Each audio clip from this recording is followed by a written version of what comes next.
Hi ఎవరైనా ఈరోజు ఇంకో కొత్త వంటకంతో మేము ముందుకు వచ్చానమాట.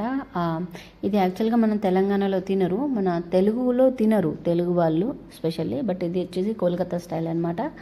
ఆమ్లెట్ పులుసు నాట్ అండా పులుసు.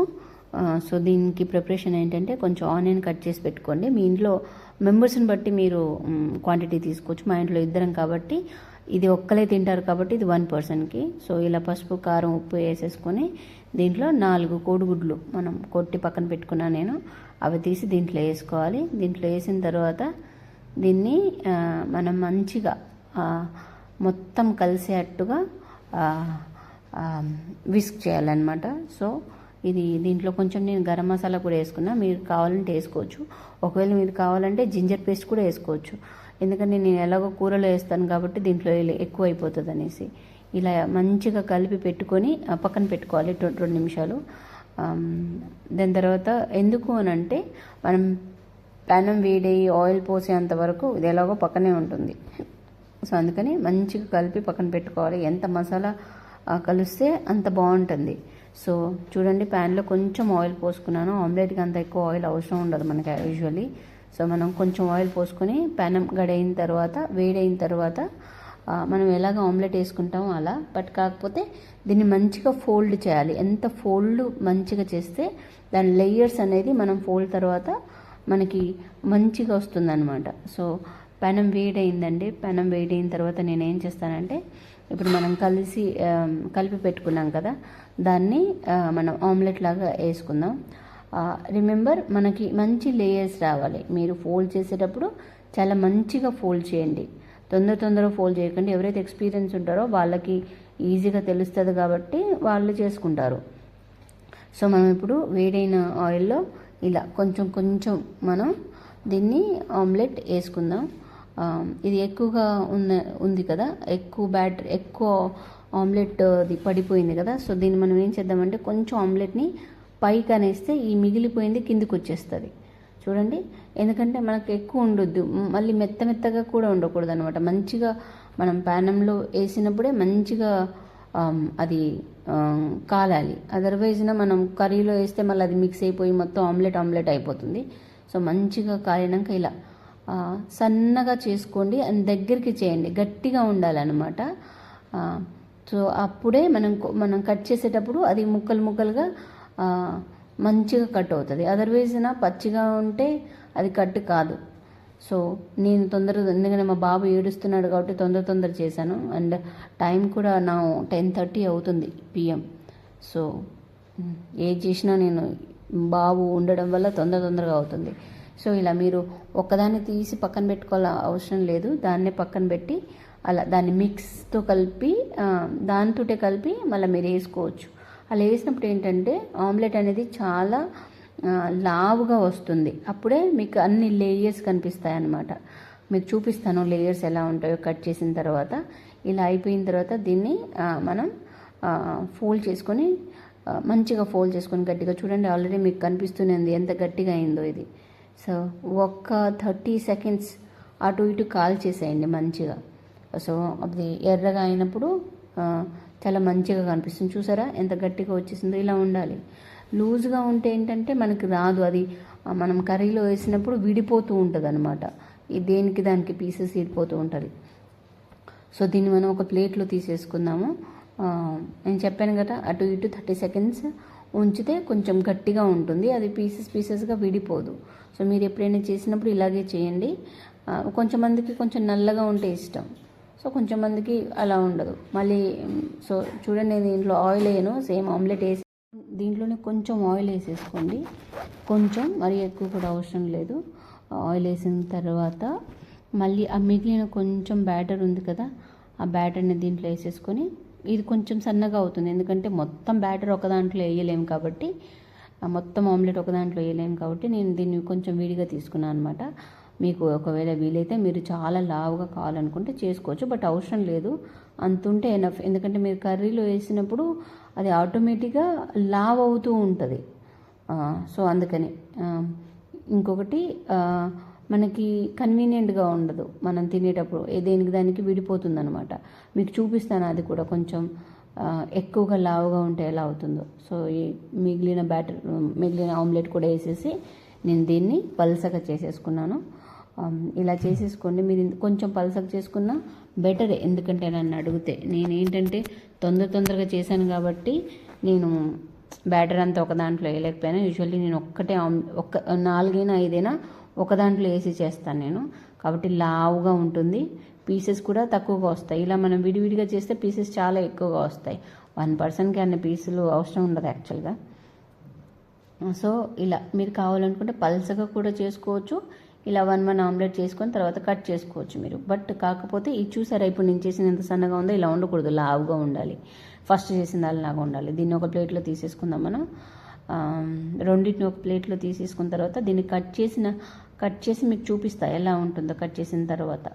ఇలా పక్కన తీసేసుకొని మనం ఇప్పుడు ప్రిపరేషన్కి కడాయి పెట్టేసుకుందాము. కర్రీ దాని గ్రేవీ ప్రిపరేషన్ చూడండి. మనం యూజువల్లీ కోడిగుడ్డు పులుసు అంటే మనం ఏమేస్తాం, దాంట్లో చింతపండు వేస్తాం మన తెలుగు వాళ్ళ స్టైల్లో. బట్ క్యాల్కతా వాళ్ళు ఏంటంటే వాళ్ళు వేయరు.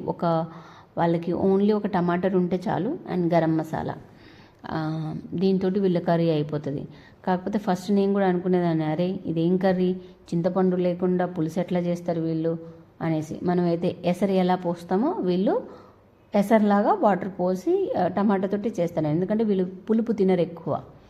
సో ఇది మా ఫ్రెండ్ వాళ్ళ ఇంట్లో తిన్నాను నేను, చాలా బాగుందనమాట. అందుకనే నేను చేశాను. మా ఇంట్లో కూడా మా వాళ్ళకి నచ్చుతుంది. ఇది మీరు కావాలనుకుంటే దీని డ్రై మ్యాంగో పౌడర్ కూడా వేసుకోవచ్చు, పులుపు వస్తుంది. లేకపోతే టమాటాలు 2-3 ఎక్కువ వేసుకున్నా పర్లేదు. సో ఆయిల్గా వేరైపోయిన తర్వాత దీంట్లో నేను బ్లాక్ జీరా వేసాను. దాని తర్వాత చాలా సన్నగా తరుముకున్న ఉల్లిగడ్డ ముక్కలు వేసి దీన్ని మనం మంచిగా రెడ్ కలర్ వచ్చేంత వరకు దీన్ని ఫ్రై చేసుకుందాము. ఎందుకంటే అది ఇంపార్టెంట్ అన్న మనకి చాలా ఇంపార్టెంటు. మనం ఎల్లిపాయలు ఎంత బాగా వేగుతాయో కర్రీ అంత టేస్టీగా వస్తుందన్నమాట. అది అయిపోయిన తర్వాత ఇప్పుడే ఫ్రెష్గా దంచుకున్న అల్లం వెల్లిపాయల పేస్ట్ వేసాను. ఎందుకంటే ఆమ్లెట్లో రెండిట్లో వేసామనుకోండి ఎక్కువ అల్లం వెల్లిపాయల పేస్టే వస్తుంది కర్రీలో నుంచి. సో అందుకని దాంట్లో వేయలేదు, నేను దీంట్లో వేసేసాను. ఎలాగో ఆమ్లెట్ దీంట్లో పడిపోతుంది కాబట్టి ఆ ఫ్లేవర్ పచ్చివాసన అనేది ఉండదు కాబట్టి మనకు అంత ప్రాబ్లం ఏమి ఉండదు. మనం ఏంటంటే అల్లం వెల్లుల్లిపాయ యూజువల్లీ 90% ఆమ్లెట్లో కూడా వేస్తాం, బట్ అవసరం లేదండి. ఇలాంటి కూర చేసినప్పుడు మీకు వేయాల్సిన అవసరం లేదు. దీంట్లో సన్నగా తరుముకున్న ఒక టమాటా, చాలా పెద్ద టమాటా, అది నేను వేసేసాను ఎందుకంటే నేను పులుపు తింటాను కాబట్టి. దీని తర్వాత నేను కొంచెం డ్రై మ్యాంగో పౌడర్ కూడా వేసాను దీంట్లో, కొంచెం పులుపు బాగుంటుంది. సో అది కర్రీ అయ్యేలోపు మెత్తగా మనం దీన్ని కట్ చేసుకుందాం అనమాట. చూడండి ఇలా మనం కట్ చేసుకోవాలి. సారీ నేను కెమెరా కొంచెం దగ్గరికి పెట్టి చూపిస్తున్నాను ఎందుకంటే మా బాబు కింద ఏడుస్తున్నాడు కాబట్టి. ఇలా ముక్కలు చేసుకోవచ్చు మీరు. లాస్ట్ రిజల్ట్ మీకు చూపిస్తాను ఎలా వచ్చింది అనేసి. సో ఇలా మీకు ఎంత సైజు కావాలంటే అంత సైజు ముక్కలు చేసి పక్కన పెట్టుకోవచ్చు. పెట్టుకున్న తర్వాత దీని ఏంటంటే ఒక 2 నిమిషాలు ఇలానే ఉంచండి, ముందే కట్ చేసి పెట్టండి. ఎందుకంటే కొంచెం గాలికి ఆడుతుంది అనమాట. చూసారా లోపల లేయర్స్ ఎలా ఉందో. కొంచెం గట్టిగా చేసుంటే ఇంకా బాగా వచ్చేది, నేను కొంచెం లూజ్గానే చేశాను. సో ఇది మనం కర్రీలో వేస్తే ఆటోమేటికలీ మనం ఎలా అంటే ఇప్పుడు మైదాపిండి ఎలా పెరుగులో వేసి నానబెట్టి ఉంచుతాము ఉబ్బుతుందో అలా ఉబ్బుతుంది అనమాట. ఇది చూడండి ఇలా ముక్కలు చేసి కట్ చేసి పెట్టుకున్నాను. అయినా పర్లేదు ఎందుకంటే నేను ఇంతకుముందు చేశాను కాబట్టి. ఇలా మీరు కొత్తగా ఎవరైనా ట్రై చేస్తే మీరు కొంచెం దాన్ని గట్టిగా వచ్చేటట్టు చేసుకోండి, గట్టిగా మన రోల్ చేసేటట్టు చేసుకోండి. ఇలా మెత్తగా అయిన తర్వాత మన టమాటా ఆనియన్, ఎందుకంటే ఇది గ్రేవీ ఉంది చూసారా, ఇది మెత్తగా ఉండాలి. మన మిక్సీలో కూడా వేసి మీరు చేసుకోవచ్చు, బట్ నా దగ్గర అంత టైం లేదు కాబట్టి నేను వేయలేదు. ఎందుకంటే ఆ గ్రేవీనే అలా ఉంటుంది. టమాటా ముక్కలు కానీ ఉల్లిగడ్డ ముక్కలు కానీ ఉండకూడదు మనం తినేటప్పుడు.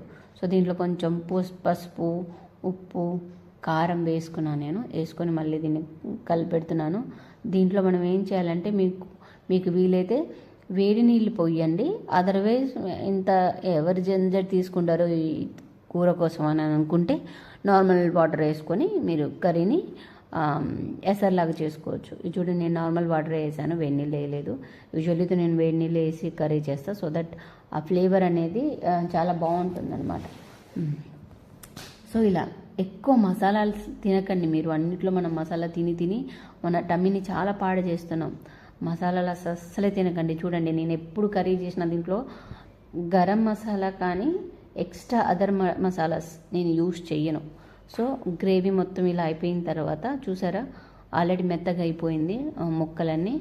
So I'm really sorry for my video skills. ఎందుకంటే ఒక చేతితో పట్టుకొని చేస్తున్నాను నేను, అందుకని మీకు సరిగా చూపించలేకపోతున్నాను. ఇంకొంచెం గ్రేవీ వేసుకొని దీన్ని మనం బాయిల్ వచ్చేంత వరకు, ఒక 2-3 బాయిల్ వచ్చేంత వరకు ఉంచుతాం. సో దట్ కర్రీ ఆ మసాలాస్ అనేవి ప్రాపర్గా కుక్ అవుతాయి అన్నమాట.